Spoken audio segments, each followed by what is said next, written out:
Fantasy art history with Abelard and Joe. Hey, Hey friends, welcome to another episode of Fantasy Art History with Abelard and Joe. how you been? Oh, okay. What have you been up to? Oh, I was talking to the people who are watching. Oh, well, I'm also fine. Oh, good. I figured because if you were bad, you wouldn't have come over. Yeah. But But what about you? What's going on mhm. with you? Oh well, I've been thinking about getting a job Yeah, I just know to you mentioned. get out of the house or something. Yeah. So I there's this big backhoe down on Milwaukee under a bridge, and I was walking by it and I thought, well, maybe I could do that. You want to drive the backhoe?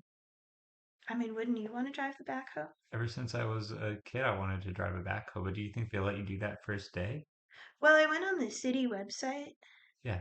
and I looked for backhoe jobs. I didn't see any yet. Okay. But I'm gonna keep my eye open. Well, because they might lose their backhoe person, Right. and then you can apply, Yeah, or I'll you be could just ready. walk by and drop off a resume, like drop off your CV, maybe your portfolio, and say like, hey, if you need someone to man the backhoe. I think I'd be great at it. I'm really serious and um I'm almost never very late Yeah, to rarely more than 15 late, I would say. rarely more than half an hour late to Yeah, parties, events, or things that I said I would be yeah, at. job interviews, baby showers. Yeah. Yeah, I think that's pretty good. And plus, like, you've done all that sculpture, so you have a sense of like handling materials, And I right? think that's the most important part is you have to have a feel for the materials you're working with. You have Yeah, to like know them deep down in your bones. And you have to use them to the best of your ability to bring out their true characteristics, whether that's the characteristic of being a hole in the road yeah, or the characteristic of being a work of art. And maybe yeah. those two things are the same. Arguably, they could be the same. If I say they are, they are. That's the beauty of Yeah. artwork. Well, do you want to look at some artwork, Abelard? Speaking of testing the boundaries of what is and isn't art, not really, but today we're talking about an outsider artist. Yeah, and before we like pop over to the pictures, this one was my pick personally. This Yeah. is one of my like top five artists ever, and I really wanted to talk about him because, especially the last two episodes, we were talking about real technicians, Yes. real like people who know how to draw a light falling on a form in a way that makes it look three-dimensional. And while I like and appreciate that stuff, I especially like seeing artists who do not follow all of those rules for whatever reason. And so we're about to look at the work of an artist named Henry Darger, who's Yes. a Chicago native. That he died like in the 70s, I think. And yeah, so shall we go over to the picture? Yeah. I'm gonna go get it. Do, do, do, do, do, do. Here we go. Yeah. Yes. So to this is I actually know some stuff about this guy.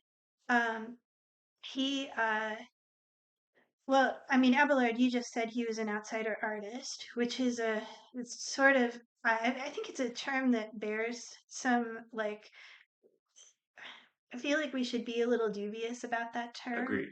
in Very general. much. Yeah. Yeah, I think that's like the traditional classification. And I think of Darger almost as like the paradigmatic person that people talk about as an outsider artist. But that I wouldn't interpret that as artist asterisk meaning not an actual artist. I think like you can see this picture. So it's obvious that he's an incredible image maker. Yeah, I think that like traditionally the idea is an outsider artist is someone who is working outside of the fine art world who hasn't been to school or is self-taught, and often it comes with this sort of at least a suggestion that this person has some sort of like mental health Yes. problems. And I think a lot of those expectations are basically nonsense. And uh but here we are anyway. Yeah. This is an artist who he hey Abelard. Do you Yeah. know what the word paracosm means? Do I ever? Man, I thought I was hoping I could stump you. Oh, wow. I just looked it up today, so Well, if viewers, if you're hungry for a Stump Abelard with terminology segment, write in and pitch some of your own favorite obscure words to test my knowledge. But a paracosm is a imagined world. yeah, it's an imagined world. So specifically, this is often an imagined world that is created by children. So it's like some of the very famous paracosms in history are the stuff that the Brontes, the two of the sisters and and their one brother, they What's that one called? Gondel. Gondal. Yeah, I read some of it. It's not great Yeah. reading, but it's like it here's what it's like. You might think that a bunch of children in like 18 whatever would write about like, fairies and nice stuff or whatever. No, this is about like blood feuds and war. Yeah. That's what they were into. And I think this is was always true of children and is still true of children. I think that's true. I think these stories naturally assume the dimensions of like the kinds of things that happen in like epics and soap operas and stuff, right? Maximal emotional intensity. Yes, You also said exactly. that paracosms are mostly created by children, and while that may have been true in the past, these days paracosms are often created by people like Brandon Sanderson. It's true. Well, I think there's a like I don't know if we should call that something different, right? Because I think traditionally a paracosm was thought of as this sort of thing that just happens naturally in the mind of a child and not as something you build to write long, tedious novels about.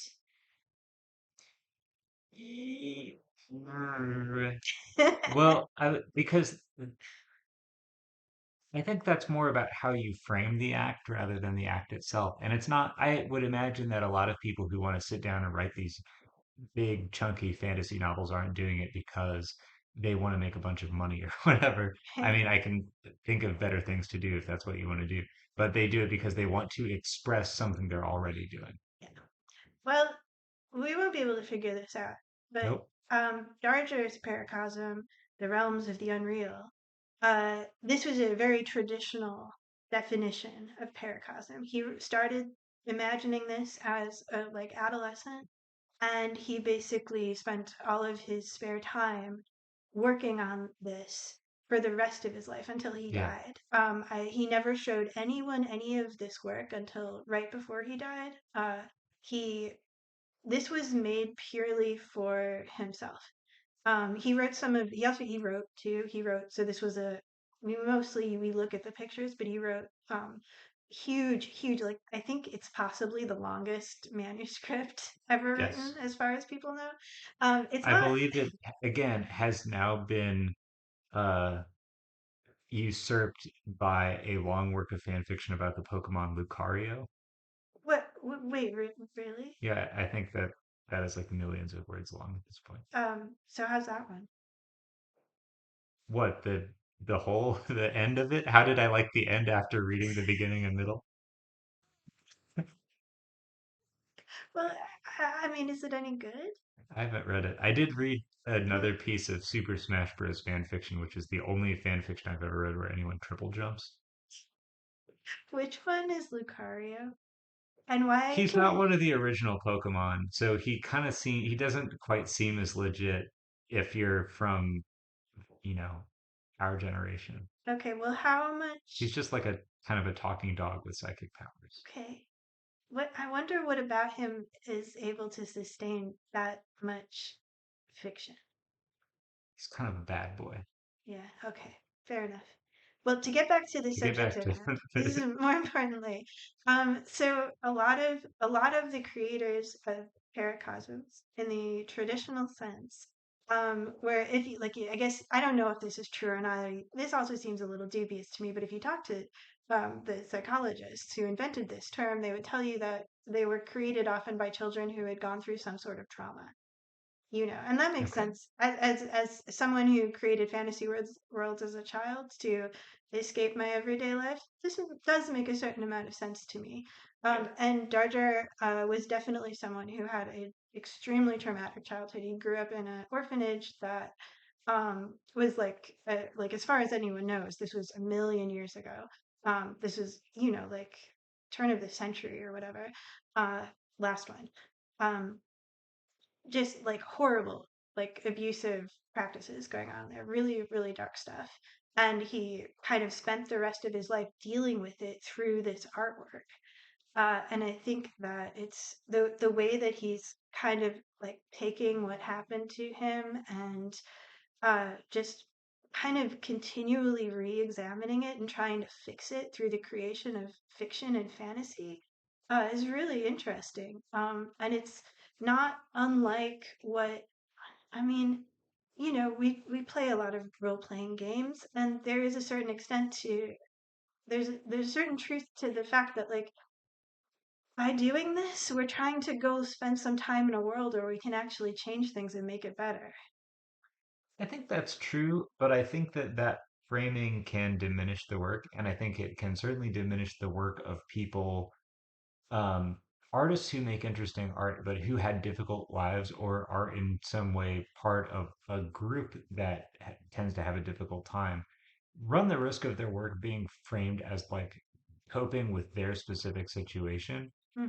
where it is also imaginative invention in its own right. It's not like this, the Vivian Girl stuff isn't just therapy, it's also like it's just as generative, and it's something that you can take from in its, aesthetic and intellectual exploration, just as it would be if somebody made it who didn't have a really difficult life. Yeah, dude, that's totally true. I completely agree with you about that. And so we should talk about just the like artistic specifics of this piece that we're looking at here. Um, so I think that um, it is. I think Henry Darger was the best at. He's like top five artists ever at composing an image. Yes. And when I talk about composing an image, what I mean, just in case like people are watching that aren't haven't done art history survey or whatever, the composition means just how are the forms that you're looking at arranged? Uh, how do the shapes that you see in the picture relate to each other? And how do they move? Like, as you look at it, where is your eye drawn to? And what do you see? And how does it feel to look at when it's composed nicely? So like an easy way to compose something that's very pleasing is to put things right in the center. If you think about like like the Wes Anderson style of composing images is very like this is satisfying because stuff is evenly balanced on either side of the center of the screen, and you see it and it's like clicks into place. And where it becomes really suffocating is if you watch old movies made on early color cameras that were incredibly heavy, and so they had to be static. And so everybody's on these composed sets and they never move away from them. And then your eye just needs a break from everything being tidy and symmetrical. Yeah. And so one of the things that I think is so remarkable about how Henry Darger composes his images is that he works on these big scrolls. He taped together pieces of like really cheap paper to make these. They're so long. They're huge too. These are really, really big works of art. Um, and this is not easy to do. It's hard to arrange things when they're in certain shapes. It's hard to compose something that's in a perfect square. And it is also hard to compose something that is in a very long scroll like this because there's so much space you have to deal with. One thing to like look at here is like so you've got all the figures on the left side. So that's like your focal point. That's where your eye's gonna go to right away because the human figure tends to like you get drawn there. But then right in the middle, but not exactly in the middle, you have these two huge flowers, and they're extremely colorful and they're bigger than anything else. So they kind of drag you back from all the running figures. They're like leaning away a little bit. And then if you follow those flowers back, you see the diminishing in size flowers behind them, the sweep of the clouds behind them, taking you all the way back to the right hand side, where right in the corner you have this delicate lightning strike in the dark, dark, darkness of the farthest back portion of the piece that you can see. And it's so, gosh, it's just so good. It's so complex. Yeah. It's so, there's so much complicated stuff going on here, and it's working so well together. Yeah, it's sophisticated, it's asymmetrical. There are a lot of choices that are non-obvious.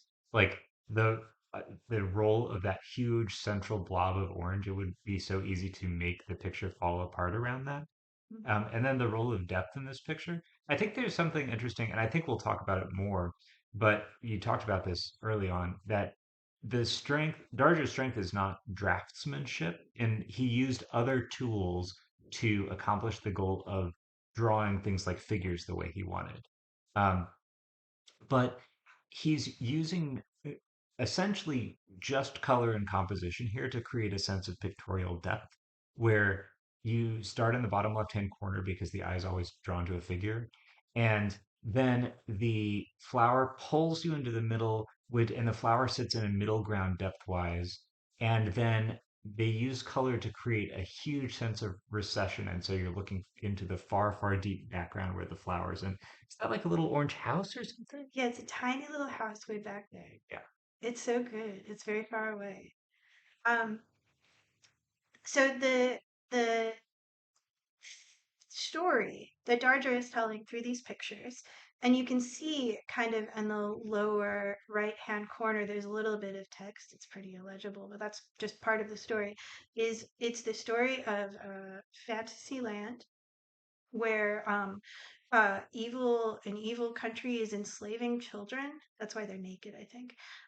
And the children are having a revolution. And there's also fantasy creatures.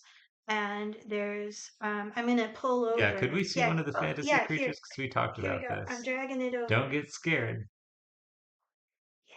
Yeah, Yeah. All right, come over here. yeah, All right. yeah. Cool, cool fantasy creature.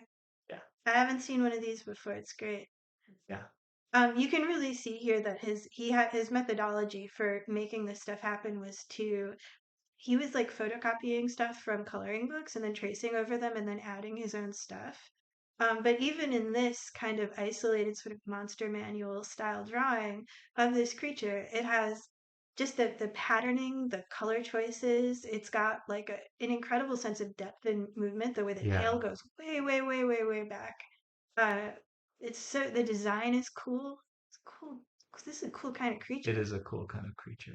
Owl snake. No, Also, eagle snake. eagle thing. Eagle snake. Yeah. It's great.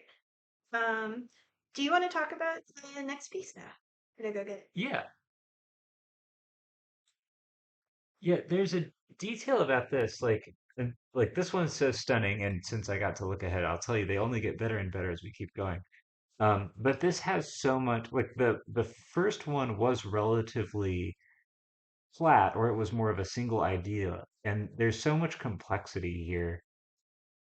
The uh There's really a lot to talk about. One thing, if you looked at the sort of quilt-like pattern on the monster's wings previously, and then you look at the fruits in the tree at the top of the image here, like the top right hand area, um, this is a trait. I think you can see this in a lot of work that gets classified as outsider art, this kind of repetition.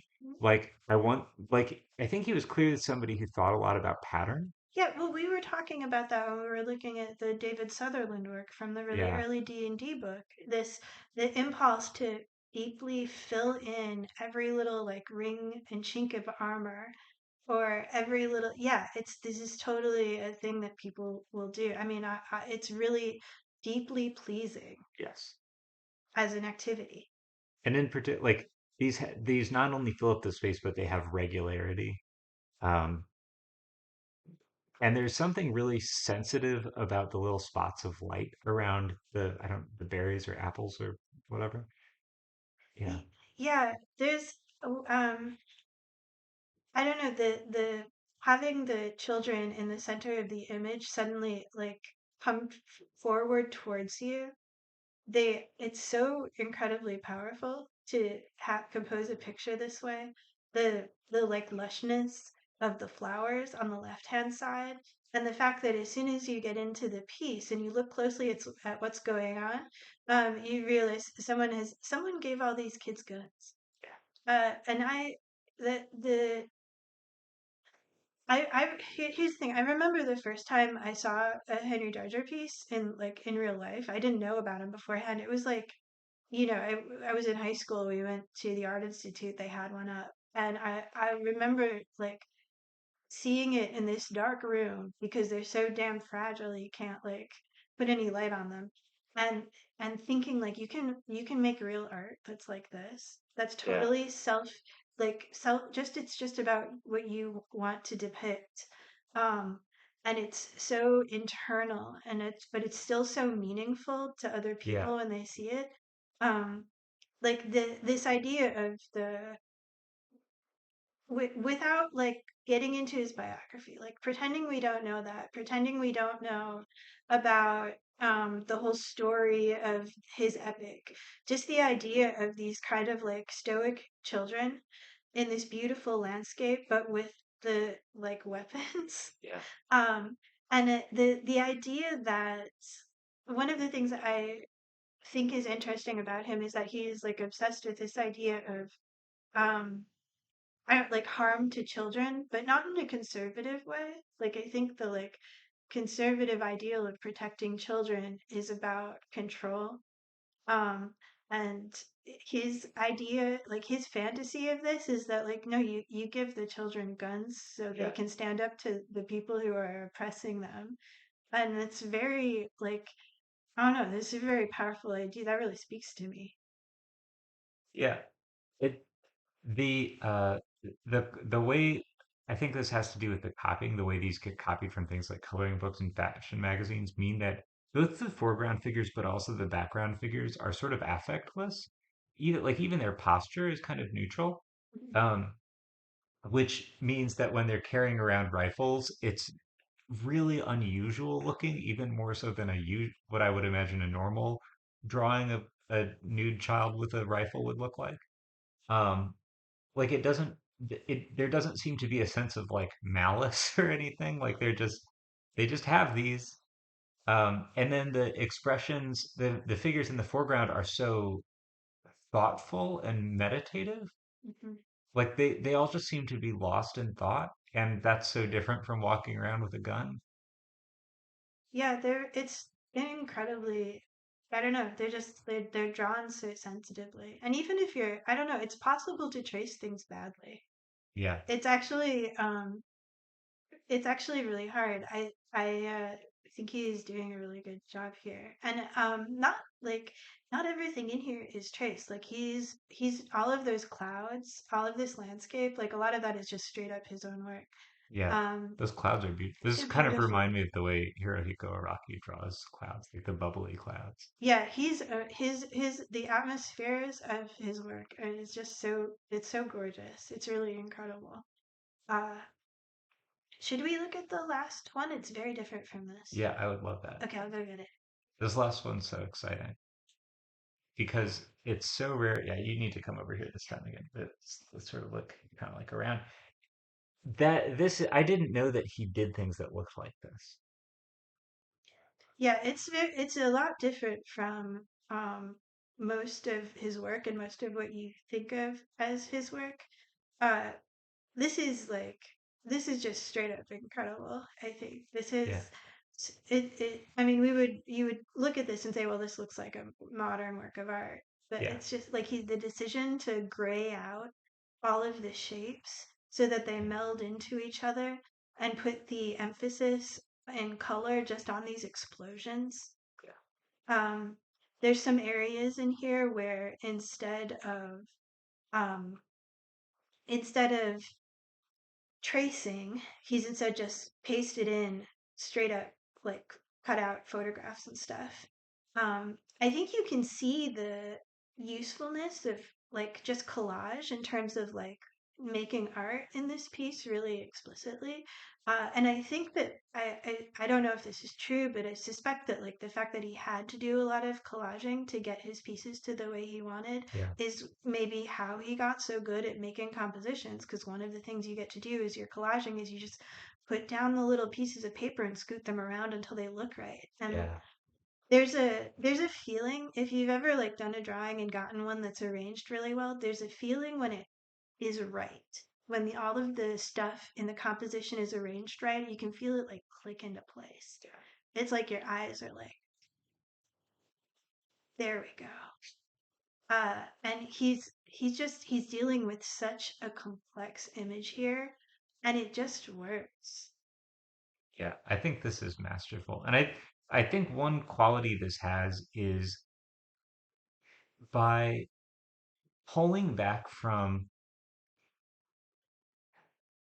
this helps me better appreciate some of the previous images because by pulling back from the kind of unusual, naive kind of imagery and take like abstracting it more, it becomes more obvious how the like work is being put together. And this is so stunning. I really have not seen anything that looks like this before. Yeah, I also think that because the color of the paper is missing here, we're Yeah, getting a better view of what colors he would have been going for originally. Like presumably that paper on the other images was white at some point. So what the images that we're looking at are hugely degraded from, what the original intent was. But this one is probably closer because it's got paint on the whole surface. yeah, Uh, yeah, just like I don't know, like I the as in terms of an image of war, which is what he was doing a lot of,